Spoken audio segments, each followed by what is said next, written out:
우리 함께 예배드리는 분들 서로 바라보며 인사하겠습니다. 많은 은혜 받으시기 바랍니다.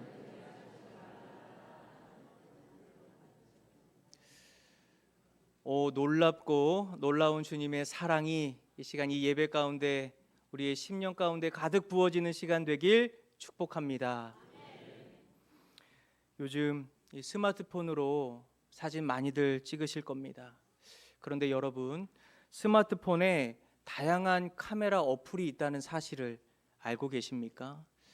마치 처음 듣는 표정으로 저를 보시는데, 기본 카메라와는 달리 이 어플들을 이용해서 사진을 찍으면 애써 꾸미지 않아도 이 피부 깨끗하게, 또 얼굴도 갸름하게 뽀샤시하게 사진이 나옵니다.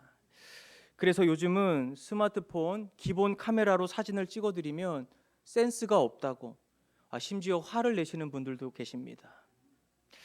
정직한 내 얼굴이 아니라 뽀샤시하게 만들어주는 카메라 어플, 그 필터를 통해 가장 보기 좋은 모습만 남기려 하는 겁니다. 이 말씀을 드리는 이유는 사실 우리의 신앙생활에도 이런 영적인 필터가 씌워져 있기 때문입니다. 여러분은 집에서의 모습, 또 일터에서의 모습, 교회에서의 모습이 동일하십니까? 대답하지 않으셔도 괜찮습니다. 특히 주일 아침 여러분의 가정, 또 교회 오는 길, 교회에 오는 차 안은 안녕하십니까? 차 안에서 왜 이렇게 늦게 준비하냐며, 너 때문에, 당신 때문에 예배 시간 늦겠다고 가족들과 목소리를 다투며 싸우다가 교회 주차장에 딱 도착하는 순간부터 이제 언제 그랬냐는 듯이 세상에서 가장 온유한 표정, 또 거룩한 표정으로 사람이 갑자기 달라지는 겁니다. 우리는 이처럼 나의 진짜 허물과 연약함 깊은 곳에 감추고 꽤 괜찮은 그리스도인으로 포장하는데 아주 익숙해져 있습니다. 자신에게 영적인 필터를 자꾸 씌우는 겁니다. 난 아무렇지 않은 척, 나에겐 상처가 없고 아무런 문제가 없는 것처럼, 나는 거룩하고 정결하고 온유하고 겸손한 척을 하며 그렇게 종교 생활을 이어가는 겁니다. 하지만 여러분, 병원에 건강검진 받으러 가서 엑스레이나 또 MRI를 찍을 때 예쁘게 나오는 필터를 사용하는 분은 아무도 없습니다. 내 안에 그 병을 발견하려면 흉하더라도 나의 뼛속과 장기 깊은 곳까지 정직하게 들여다봐야 하기 때문입니다. 오늘 사순절 첫 번째 주일입니다. 사순절은 바로 우리 영혼에 씌워져 있는 포장지, 필터 모두 벗어버리고 하나님의 말씀이라는 영적 MRI 앞에 정직하게 서는 시간이 되어야 합니다. 사순절은 내면 깊은 곳에 자리 잡은 이기심, 미움, 탐욕, 그리고 영적인 빈곤함, 나 스스로 구원할 수 없는 철저하게 병든 자, 죄인이라는 것을 십자가 앞에 직면하는 시간입니다. 왜 우리가 십자가 앞에서 절망해야 합니까? 왜 말씀 앞에 죄인임을 자각해야 하는 겁니까? 우리가 죄인임을 깊이 깨닫는 바로 그 자리에서 우리를 고치시고 싸매시고 우리를 구원의 여정으로 초대하시는 십자가의 은혜가 시작되기 때문입니다. 오늘 본문인 마가복음 2장에는 세상의 비난 속에서 돈이라는 아주 두꺼운 가면을 쓰고 살아가던 한 남자가 등장합니다. 그 사람은 바로 당시 세리였던 레위입니다. 오늘은 세간에 앉아있던 그를 찾아오신 예수님의 발걸음을 따라가며 사순절 첫 주일 우리에게 주시는 은혜의 메시지를 나누고자 합니다. 바라기는 말씀의 조명이 우리 안에 있는 영적 필터와 포장지를 뚫고 우리의 심령을 가득 비추는 시간이 되길 간절히 소망합니다. 오늘 본문 마가복음 2장 14절의 말씀을 함께 읽어보겠습니다. 또 지나가시다가 알페오의 아들 레위가 세관에 앉아 있는 것을 보시고 그에게 이르시되 나를 따르라 하시니 일어나 따르니라. 여러분, 이 집 우편함을 열었는데 그 안에 국세청이나 세무서에서 보낸 이 두툼한 봉투가 꽂혀 있으면 어떻겠습니까? 이 뜯어보기도 전에 가슴이 철렁 내려앉고, 내가 혹시 세금을 안 냈나?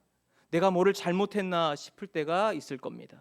요즘도 세금에 대해서는 민감하고 부담스러운데 본문의 배경이 되는 당시 이스라엘 사회에서 세리라는 직업은 우리가 느끼는 부담과는 차원이 달랐습니다. 세리는 단순한 세무 공무원이 아닙니다. 로마 제국의 앞잡이가 되어 동족의 고열을 빨아먹는 매국노이자 허가받은 강도였습니다. 그래서 사람들은 세리를 인간 취급조차 하지 않았습니다. 세리는 법정에서 증인으로 설 수도 없었고 그가 좀 회개해 보고자 헌금이나 구호품을 많이 내도 그것은 부정한 돈이다, 더러운 돈이다 하며 사람들은 침을 뱉고 거절했습니다. 세리는 세상의 변두리로 밀려난 인생, 상종 못할 암적인 존재로 낙인 찍힌 죄인이었다는 겁니다. 오늘 세리로 등장하는 사람의 이름은 레위입니다.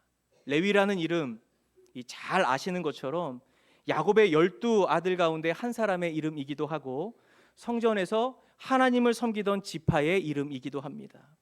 본래 레위 지파는 하나님을 예배하고 제사장의 역할을 감당해야 하는 거룩한 혈통이죠. 아마도 그의 부모는 그가 하나님을 섬기는 존귀한 자로 자라기를 바라며 그 귀한 이름을 지어 주었을 겁니다. 하지만 그는 지금 하나님을 섬기지 않습니다. 오직 돈과 권력을 섬기고 있었습니다. 로마의 권력을 등에 업고 이 돈이라는 두꺼운 갑옷을 입고 살았던 겁니다. 그렇다면 그의 내면은 어땠을까요? 그는 날마다 사람들의 멸시와 정죄의 눈총을 받았습니다. 여러분, 눈총 받아보셨습니까? 눈총 맞아보셨어요? 이 눈총도 총입니다. 마음에 생채기를 내고 마음을 아프고 병들게 하는 것, 그것이 사람들의 눈총인 겁니다. 겉으로는 아무렇지 않은 척 나는 문제가 없다고 괜찮다 말해도 레위의 영혼과 그의 내면은 지독한 외로움으로 썩어 문드러지고 있었을 겁니다. 여러분, 인간은 관계를 통해 살아가는 존재입니다. 하나님과 또 사람들과 또 다양한 대상과 관계 맺음을 통해 나를 발견하고 삶의 의미까지도 발견하게 되는 겁니다. 나 혼자 산다라는 프로가 있습니다. 그 프로를 보면 그들은 결코 혼자 살지 않습니다. 집에 혼자 거주하는 것뿐이지 계속 사람들을 만나고 함께 식사하고 같이 놀러 가고 계속 관계 속에서 머물며 살아가는 거예요. 인간은 나 혼자 살 수가 없습니다. 그런데 레위는 죄인으로 낙인이 찍혔기 때문에 하나님 앞으로 나아갈 수도 없고 이미 사람들에게는 인간 취급조차 받지 못했습니다. 레위는 관계가 끊어진 사람이에요. 하나님과 사람과 그 모든 관계가 다 끊어져 버렸습니다. 유일하게 통장에 잔고는 넘쳐났지만 그의 영혼은 이미 파산한 상태였습니다. 이때 예수님께서 지나가시다가 레위가 일하는 세관을 보십니다. 그리고 그에게 다가가십니다. 여러분, 길을 가다가 온몸에 오물을 뒤집어 쓰고 피를 흘리며 쓰러져 있는 사람을 보면 보통 사람들은 어떻게 반응합니까? 이 본능적으로 인상을 찌푸리고 코를 막고 그냥 그를 피해서 돌아갑니다. 당시 바리새인과 종교 지도자들이 세리를 대하는 태도가 딱 이랬습니다. 더럽다며 혹시라도 옷깃이 닿을까 봐 피해 다녔습니다. 그런데 우리 예수님의 시선, 주님의 시선은 달랐다는 겁니다. 예수님은 레위의 직업, 스펙, 외모, 재산, 주변 사람들의 평판을 보지 않으셨습니다. 오직 레위의 영혼을 바라보셨습니다. 지독한 외로움, 공허함과 쓸쓸함, 삶의 의미를 잃어버린 그의 내면을 주목하여 보셨다는 겁니다. 그리고 상처나고 찢겨진 마음에 응급치료가 필요하다는 것도 예수님은 아셨습니다. 그래서 바리새인들이 그토록 혐오하던 죄의 현장, 냄새나는 그 세관 안으로 뚜벅뚜벅 직접 걸어 들어가셨던 겁니다. 그리고 레위를 향해 말씀하십니다. 나를 따르라. 여러분, 이것이 복음의 시작입니다. 예수님은 우리가 깨끗하게 샤워하고 좋은 옷으로 갈아입고 헌금을 손에 쥐고 예배당에 앉아 있을 때만 우리를 부르시는 분이 아닙니다. 예수님은 가장 부끄러운 삶의 자리, 도저히 남들에게는 들키고 싶지 않은 자리, 이기심과 죄악의 냄새가 진동하는 나만의 세간에 주저앉아 있을 때 주님은 나의 모습 그대로를 마주하시며 다가오시는 겁니다. 내가 자격이 있어서가 아니라 내가 죄인이기 때문에, 내가 너무 병들고 아파서 치유와 회복이 절대적으로 필요하기 때문에 먼저 다가와 손 내밀어 주시는 분이 바로 우리 예수님입니다.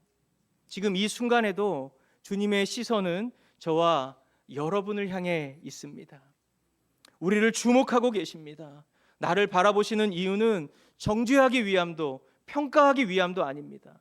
내 안에 있는 두려움, 미래에 대한 불안, 사람들의 눈총으로 인해 지치고 상처받은 영혼 치유하시고 다시 일으키시기 위해 우리를 바라보고 계신 겁니다.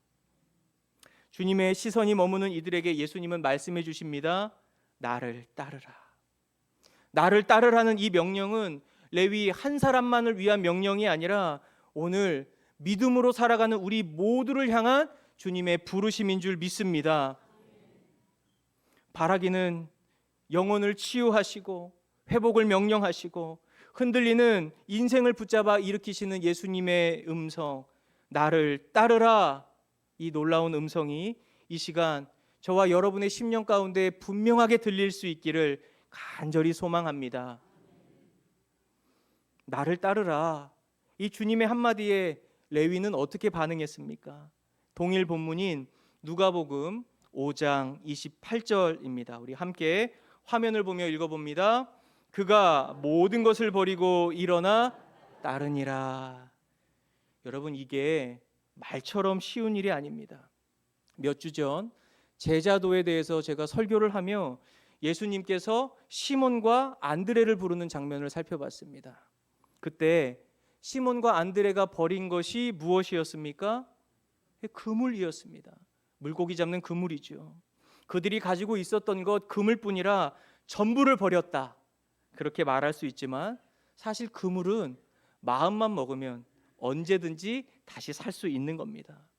그런데 레위가 버려둔 세관의 자리는 그물과는 의미와 가치가 완전히 다른 거예요. 포기하기 힘든 어마어마한 부와 기득권의 상징이었습니다. 여러분이라면 수단과 방법을 가리지 않고 애써서 힘들게 쟁취한 그 자리 쉽게 버릴 수 있겠습니까? 그런데 레위는 그 생명줄과 같은 자리 미련 없이 포기해 버립니다. 성경에는 레위가 고민했더라, 망설이더라, 그런 거 기록하지 않았어요. 예수님이 나를 따르라 말씀하시자 모든 것을 버리고 즉시 예수님을 따른 것입니다.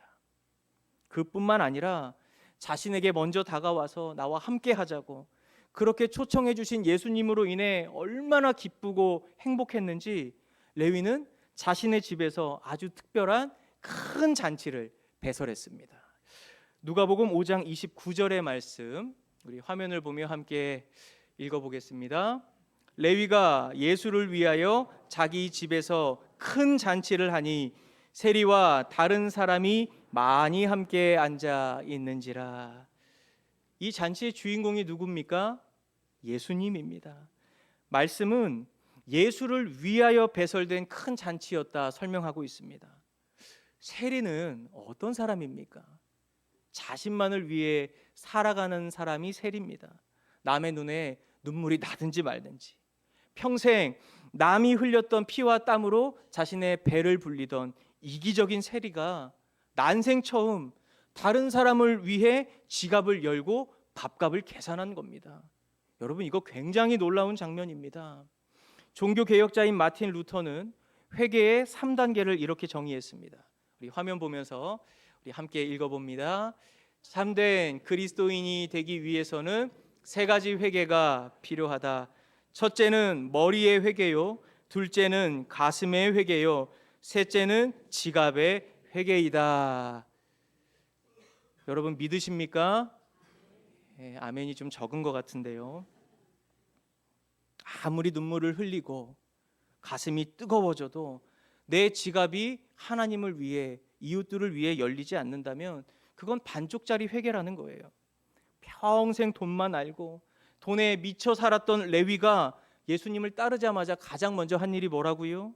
자기 지갑을 활짝 열어 사람들을 먹이는 기쁨의 큰 잔치를 열었다는 겁니다.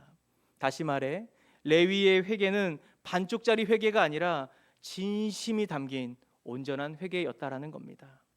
우리는 여기서 한 가지 깊은 질문을 던져보아야 합니다.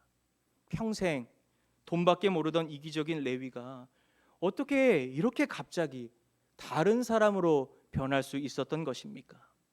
예수님께서 그에게 기적을 베풀어 주셨습니까? 아니면 논리적으로 설득하셨습니까? 하나님의 말씀인 성경은 그런 내용 기록하지 않습니다. 대신 분명하게 기록하고 있는 게 있죠. 예수님께서 레위를 먼저 찾아가시고 그를 제자로 불러주시고 그와 함께 밥을 먹었다는 겁니다. 그것이 전부예요. 여기에 복음의 위대한 비밀이 숨겨져 있는 겁니다. 레위를 변화시킨 것은 어떤 대단한 기적이나 율법의 강요가 아니라 바로 이 존재 자체에 대한 완벽한 수용이었다는 겁니다. 예수님의 명령이죠. 나를 따르라. 이 심플한 요청에는 많은 의미가 담겨 있는 겁니다. 나는 너가 세간에 앉아 동족의 고열을 빨아먹으며 살아온 과거 알고 있다. 사람들에게 손가락질 받고 돈 뒤에 숨어 지독한 외로움에 떨고 있는 너의 진짜 모습도 내가 알고 있다. 그러나 레위야, 나는 내가 지은 죄와 허물보다 너의 영혼 자체를 더 귀하게 여긴단다. 내가 어떤 인생을 살았든 나는 너를 포기하지 않는다. 있는 모습 그대로, 상처난 모습 그대로 나와 함께 가자. 이것을 압축한 한마디가 바로 나를 따르라입니다. 레위는 자신의 돈이나 권력이 아니라 자기 존재 자체를 목적으로 다가와 주신 분을 평생 처음으로 만났던 거예요. 존재로서 완벽하게 수용을 받자 그동안 자기를 지키기 위해 두르고 있었던 돈, 의미가 없어진 겁니다. 더 이상 필요가 없게 된 겁니다. 그래서 그는 그토록 집착하던 세간의 자리 그냥 다 버려두고 기쁨을 이기지 못해 지갑을 활짝 열어 예수님을 위하여 큰 잔치를 베풀었던 겁니다. 이 실제로 있었던 일인데요. 심각한 우울증과 자살 충동에 빠졌던 중학교 2학년 아들이 있었습니다. 이미 병원에서는 우울증 진단을 내렸지만 아이는 치료도 거부하고 약도 먹지 않겠다며 완강히 버텼습니다. 이 중학교 2학년, 그것도 남자아이가 버티면 뭐 더 이상 설득할 재간이 없습니다. 뭐 방법이 없어요. 그런데 시간이 지나면서 이상한 일이 벌어졌습니다. 악화될 줄 알았던 그 아이의 우울증이 스스로 호전되기 시작했던 겁니다. 의사가 그 이유를 묻자 학생이 이렇게 대답하는 겁니다. 자신이 병원에서 우울증이라고 그 진단을 받은 날 자신의 옆에 앉아 있었던 엄마의 얼굴을 봤다는 거예요.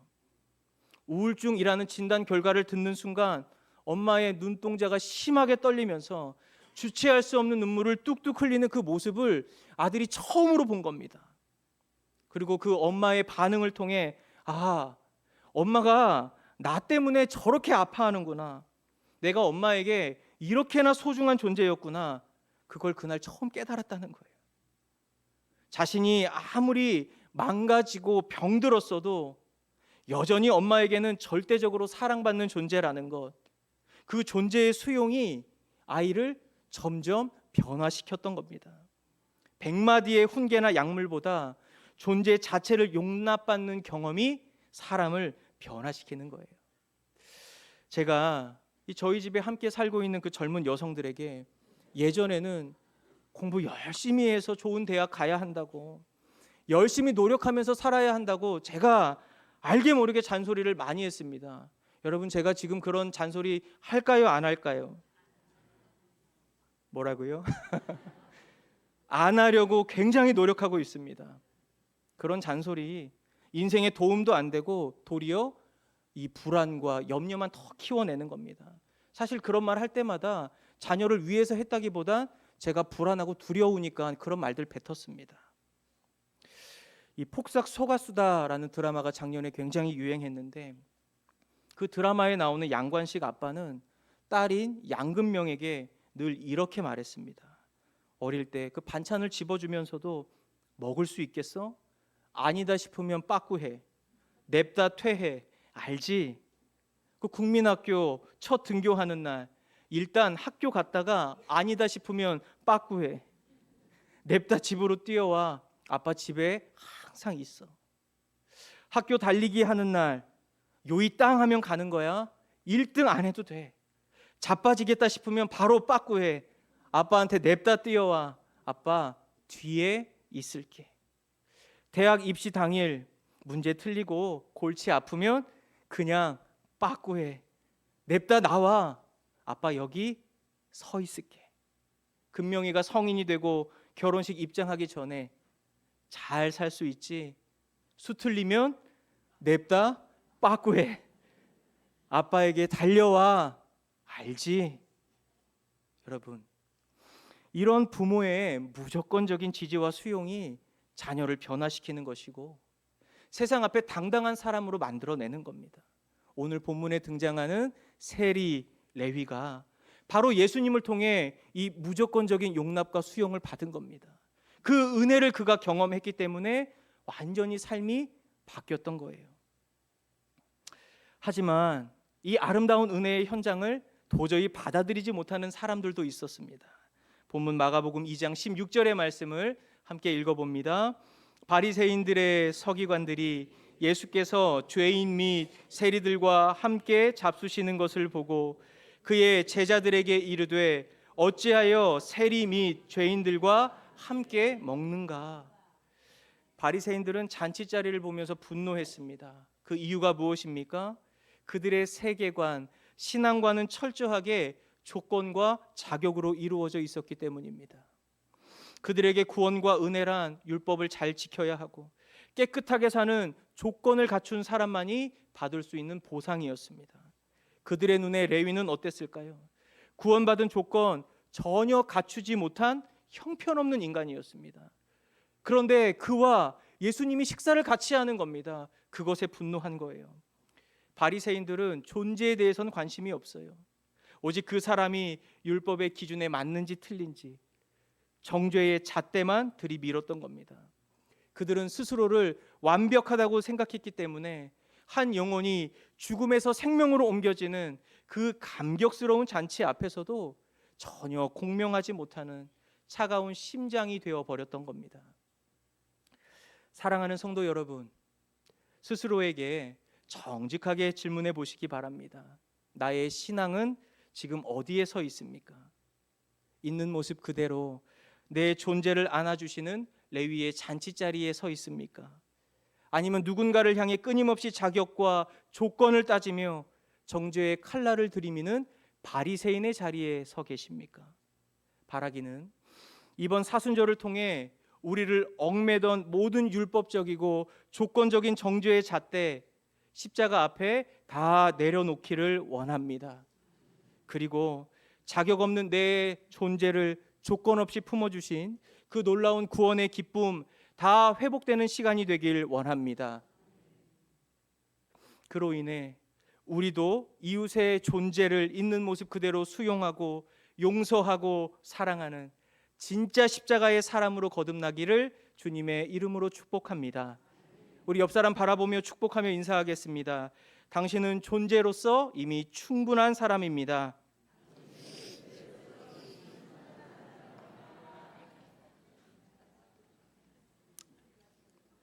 마지막입니다.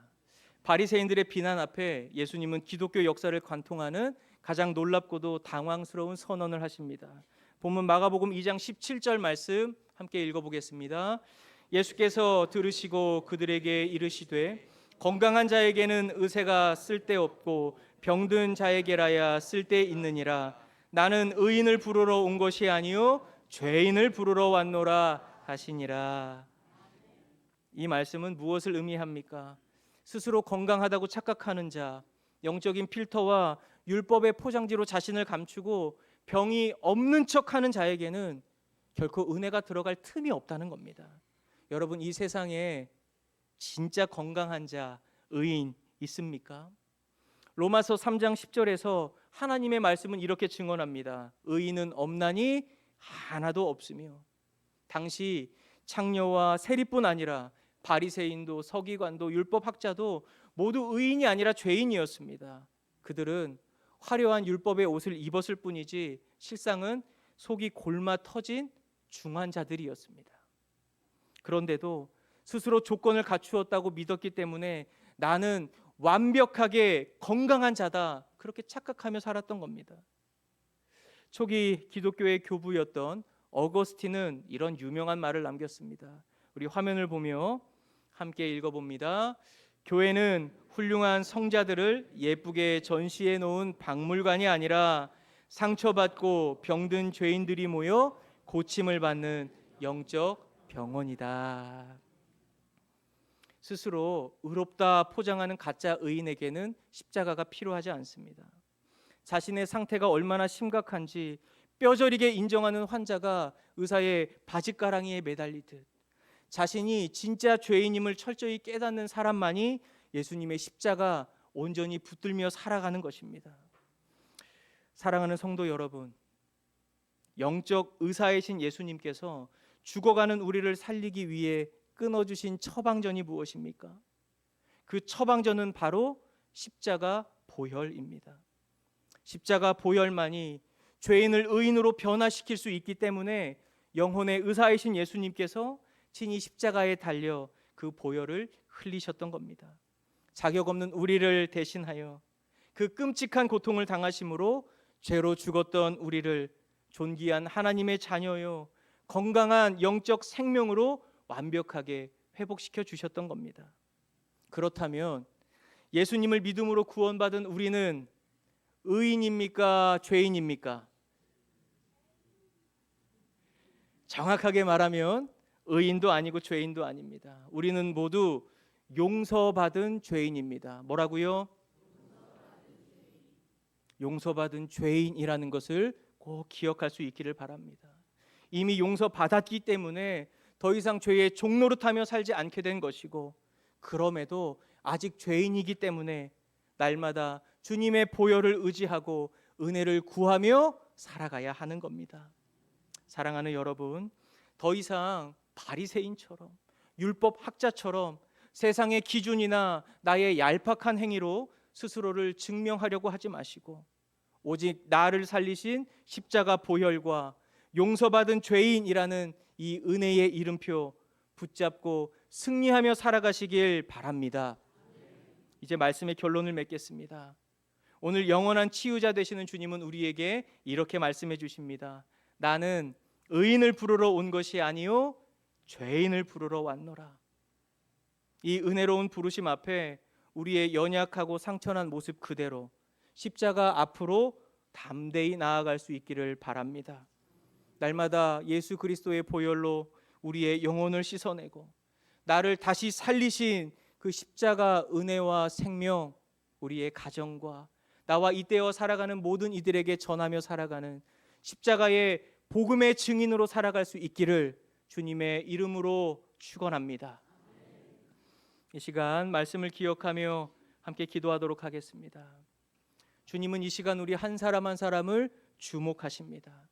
주님의 시선은 우리 한 사람 한 사람의 영혼 가운데 머물러 있습니다. 그 이유는 우리를 다시 일으키시고 치유하시고 믿음으로 온전히 살아가게 하시려 하는 겁니다.